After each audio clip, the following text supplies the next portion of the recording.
Hello brothers and sisters, welcome to this video. It is Sunday the 9th of February, 5:55 p.m. UK time.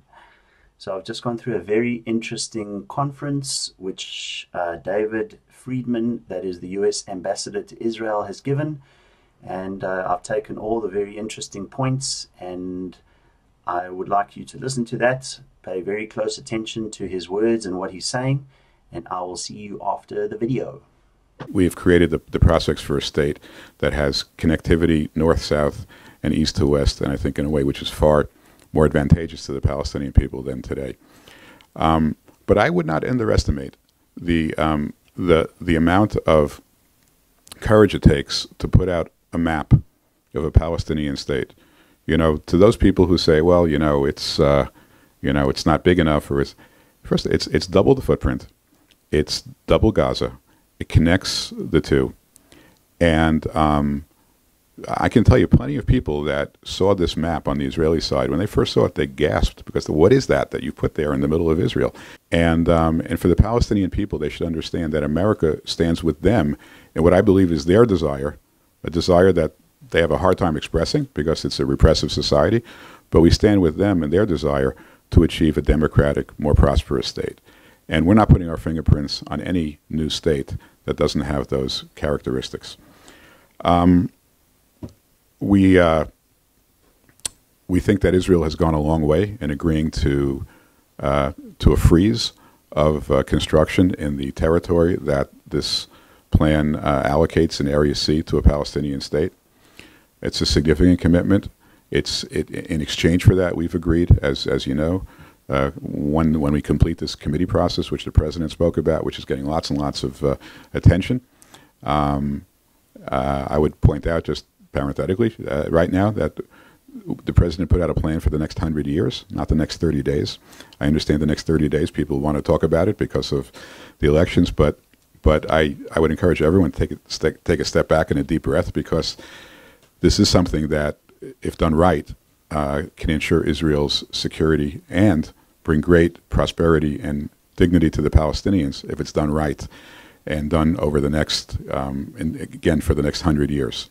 But I think that when the dust settles, I hope people around the world understand Israel's made a firm offer to more than double the Palestinian territory and to create a Palestinian state on specific terms and specific conditions and specific territorial dimensions, and that, my friends, is an enormous breakthrough that no one has seen over the past 52 years.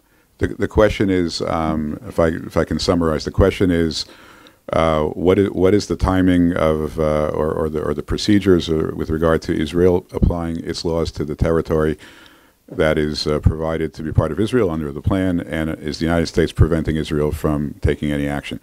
Well, first of all, let me say, look, the United States can't prevent Israel from doing anything. Israel's a sovereign nation. Israel can do what Israel wants to do, and we have no control over Israel in terms of its sovereign actions. But if we're talking about what we understand the agreement to be with the Israeli government, it's that we will begin a process, and that process is literally just about to begin. A 6-member committee, three members, three appointed by Prime Minister Netanyahu and 3 appointed by President Trump.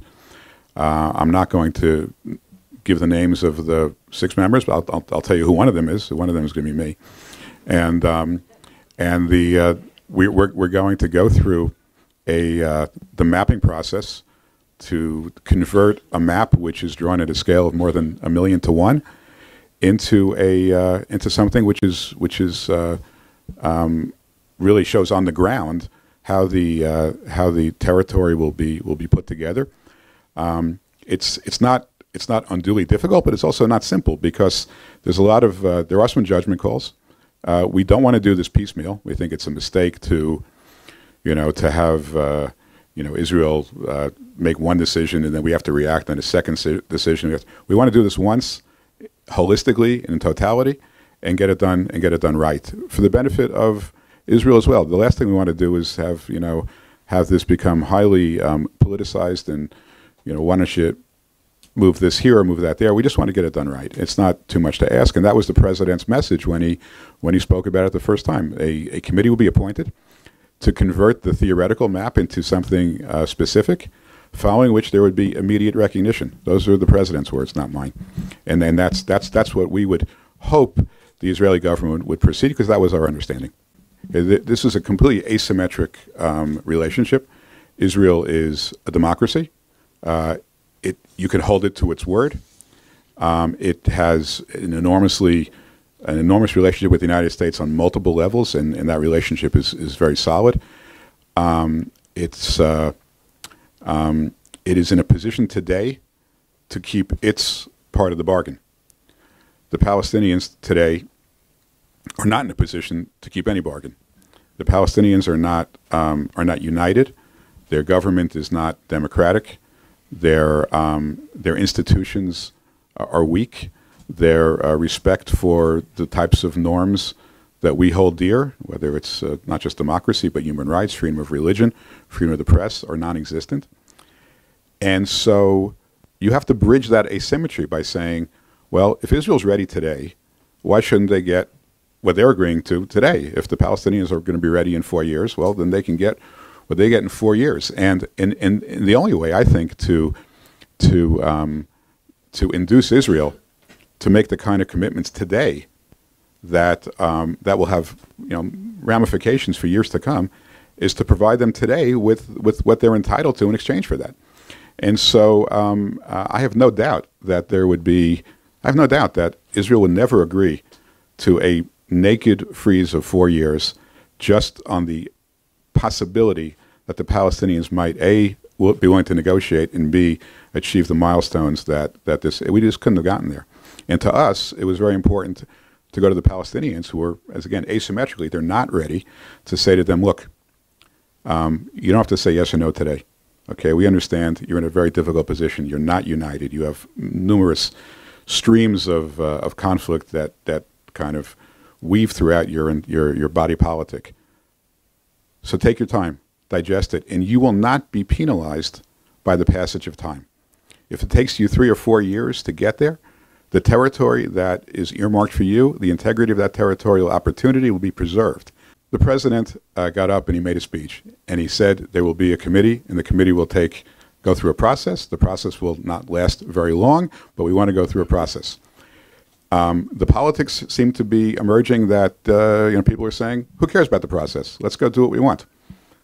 I can't stop that. I'm not suggesting that the government of Israel shouldn't do whatever it wants to do, but I think people should know that if the president's position is simply ignored, then we're not going to be in a position to go forward.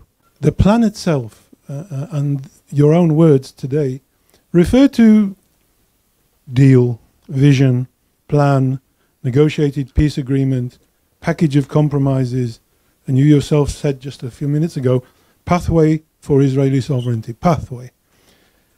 My question as a lawyer is it a basis for negotiation, or is it an interdependent package that needs to be agreed upon by both sides? Or, as has been asked today, is it something that's open for either side to take what he or she likes and implement immediately, unilaterally, or does it all have to wait for a negotiated arrangement? Thank you.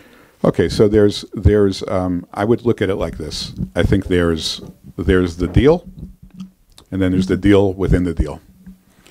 The deal itself, which is the long document that you've read, is a reasonably comprehensive. I mean, if one were to actually sit down and negotiate every point, the document would grow probably tenfold. But it's a reasonably comprehensive outline of the terms upon which Israel and the Palestinians will exist, two separate states side by side, a nation state of the Jewish people, a nation state of the Palestinian people, with overriding Israeli security control upon the borders that are laid out. Now, we think it's a basis for negotiation. It's certainly not something the United States would impose on either side. And to the extent that the parties negotiate different terms that lead to peace, we obviously would be delighted to see that happen. We have no pride of authorship.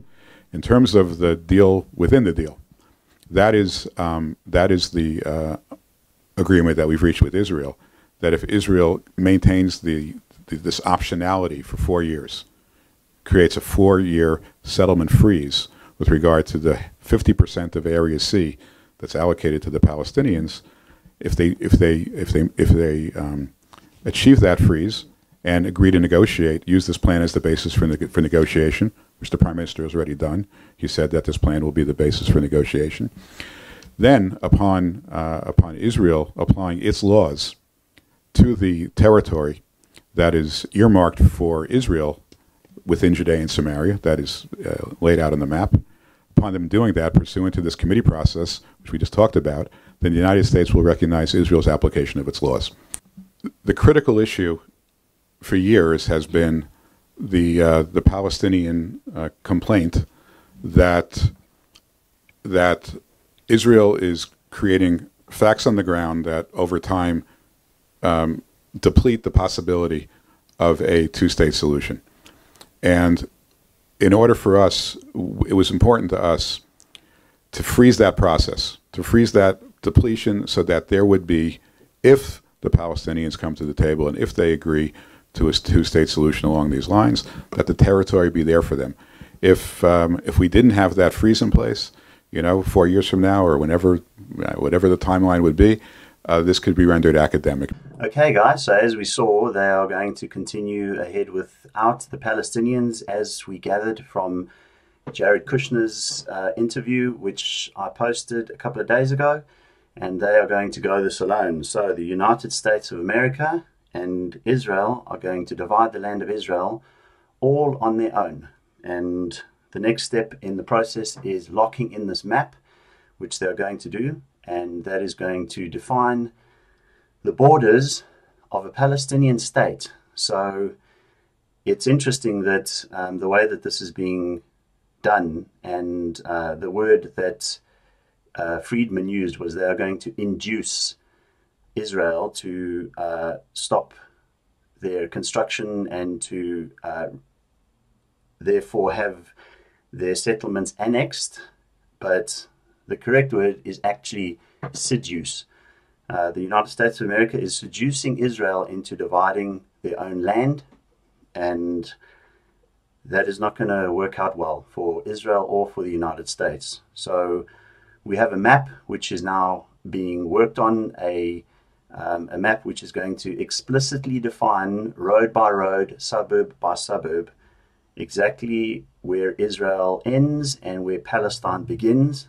That is the dividing of the land of Israel, regardless of whether it's for a future Palestinian state or whether it's for a Palestinian state immediately. It is dividing the land of Israel. Israel will not be able to build, and it will then define where its borders end and the Palestinian borders begin. So this is the Daniel 9:27 covenant, as I mentioned, and the confirming of this covenant will be the dividing of the land of Israel, and Israel dividing its own land with the United States of America and locking that map in. I also find it very interesting that if you noticed, David Friedman said that there would be a committee formed of 3 Americans and 3 Jewish people who were selected. And for those of you who know the trials of Jesus, they had 3 Jewish trials where they found Jesus guilty, and they had 3 Roman trials or Gentile trials which found Jesus innocent. So this is very similar to what happened with Jesus. So this confirms that Daniel 9:27 is playing out. Of course, it's different, but in a similar way to Daniel 9:26, which is when Messiah was obviously crucified and gave his life, but not for himself. So I hope that you found that very interesting, and this is what is in our world. There is no other deal coming. There is no one else coming to do it. This is what it is. And Daniel 9:27 is in the process of being fulfilled. This is the breaking of the everlasting covenant that God made with Abraham. And this is going to bring on the wrath of God. This will certainly bring the judgment of God when they divide God's land of Israel, and that time is coming soon. So the judgment of God is coming, the wrath of God is coming, and it is coming very, very soon. We know that pestilence, which is spreading in China, which is a biological weapon, is not going to stop. It's getting worse, and that is a very dangerous pestilence which is in our world. So we look forward to the coming of our Lord, and we look forward to them doing this so we can finally get out of here and go home. So I would say that don't expect something else.